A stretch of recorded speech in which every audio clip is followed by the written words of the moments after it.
we were really excited about this new generation of bindings and what your philosophy behind them was. We've got the demo bindings, which we're using on our test skis, and we've worked with you on that, and follow our demo video on why we chose this as our demo binding. And then we also have our retail versions. But Chris, what's your position here, Solomon? I am the North American Senior Category Manager for Alpine and Protective.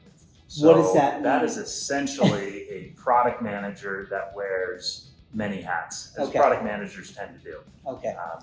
In charge of the assortment that we bring in here, making sure it's relevant for the skiers in our market, and work really closely with the French product developers and marketing teams to keep pushing forward and keep the innovation pipeline full. Bindings, for the most part, really haven't changed for almost generations. I mean, going back to the Salomon Driver collection, which you still have in the line as the STH16, but you also have a new generation of bindings. What was the catalyst to change directions in this binding? So this binding platform actually is not intended to replace the driver style STH2. We wanted this to replace our Warden family of bindings. And this came from years of development outside of the traditional all-mountain space in the free ride touring world. We learned a lot from the development of the Shift and what we could take from that platform and apply to the all-mountain and more resort-based space. And we wanted to bring a feel that was what we felt more Salomon-like, which meant more suspension, more elasticity, the same level of power transmission that we're known for, but kind of characteristics that we were limited with the Warden horizontal toe spring design. Okay. So we talked about the demo. Let's get this out of the picture. We don't need them right now. Let's focus on the shifts. Whoops. I'm sorry, on the strives.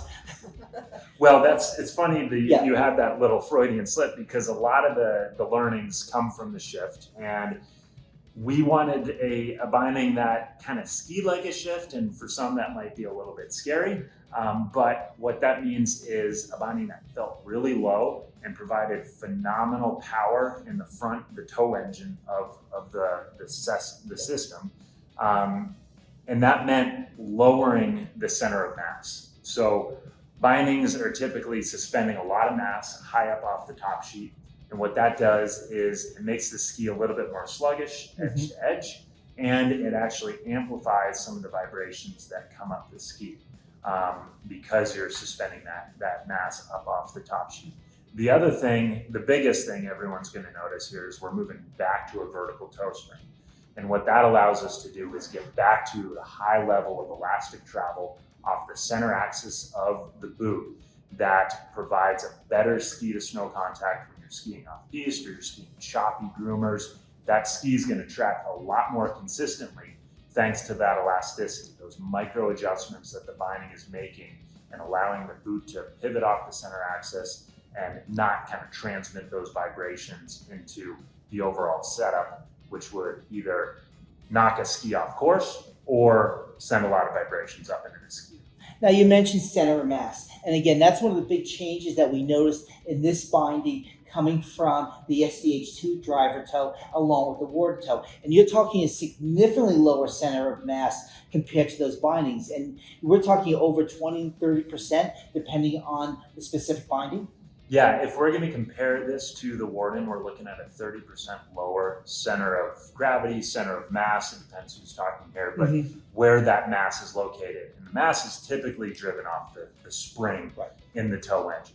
So by getting that spring lower, we are in effect lowering that center of mass and minimizing the amount of forces that are amplified as they travel up the forebody of the ski and into the system. And then also dramatically increasing the amount of agility that the skier is going to feel edge to edge. So while the AFD is not necessarily lower to the top sheet of the ski, the overall binding setup, when you're just kind of sliding your bases around in the lift line, getting ready to go up the lift, it's going to feel lower. And it's kind of counterintuitive, but we learned from testing the shift against some traditional lower bindings like our old driver 916 or the original STH, even against the pivot, the shift typically felt lower because of where that center of mass is.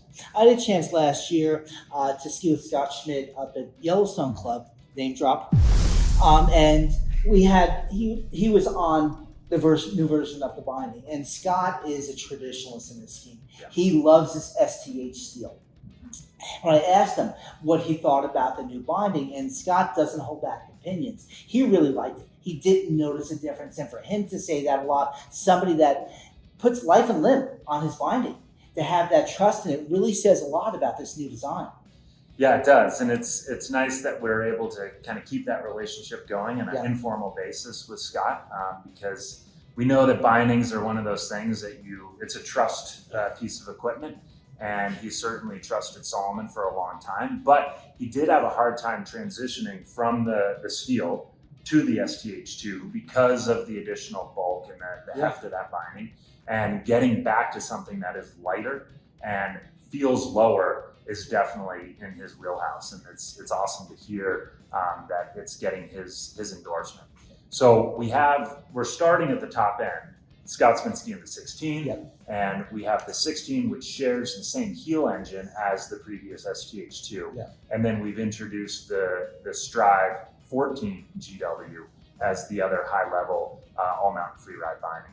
This is an entirely new toe engine, of course, with a new heel design that is lighter than the previous 13-pin heel that was shared between the STH2 13 and the Warden 13 NYC. Right. And as far as the new 16 here, that is also now monthly norm. Yes, so we decided, thanks to some of the feedback from skiers like Scott, that we should bring multi-norm compatibility to this toe engine to really allow it to compete against our STH2, which is now an MNC, and other high-level bindings on the market that are fully covering the entire adult boot norm spectrum. We felt that if we kept the 16 grip walk only, that we were kind of cutting out a high level of skier that might be skiing a boot like a Hoji Free Tour or MTN Lab or a Scarpa that is an ISO 9523 full touring norm. So we wanted to ensure that all the skiers in this space were able to appreciate and get to experience what the Strive is delivering. When we get into a 16 binding, a lot of people expect a lot of metal in that binding, and that's where mental confidence comes from. But you're also using a lot of polymids in this materials on these bindings, correct? And in my opinion, where metal made a difference in a lot of bindings, if you had a binding that was designed through metal and you brought other materials into it, that's where the compromises were made. But here, you've got a binding that was designed specifically with these materials that, quite frankly, you're using on your all-new race binding. And talk about a binding that needs confidence. Right. Yeah, and it's interesting you bring that up. The metal bindings, we ended up having to introduce some dampening materials to those metal bindings because metal in and of itself can be quite harsh. So that STH2, we had to put a rubber pad under the AFD to kind of mitigate some of those forces that the metal would transmit up into the skier's boot. With this design being carbon-infused polyamide, a material that we learned a lot about manufacturing the shift binding, we're able to develop a binding that is quite damp, really solid feeling, and we don't have to kind of play with adding additional materials to it to kind of mute that feel. So, built from the ground up for that intended purpose with that material is definitely a factor here in why it skis so well. Well, I'll tell you, this is just a great insight to this all-new binding from Salomon. Again, we enjoy our partnership with Salomon, the confidence that we have in their bindings on our test skis, and this is just a really nice new design from Salomon. And in the end, we got to remember in this whole process, skiing is fun. If you enjoyed this informative video, hit that bell, subscribe so that you'll stay up to date on the new videos, and check out SkiTalk.com for more ski-related content. Also, please follow SkiTalk.com on all of your social media channels. No scenes from Hot Dog the movie were quoted during the production of this video.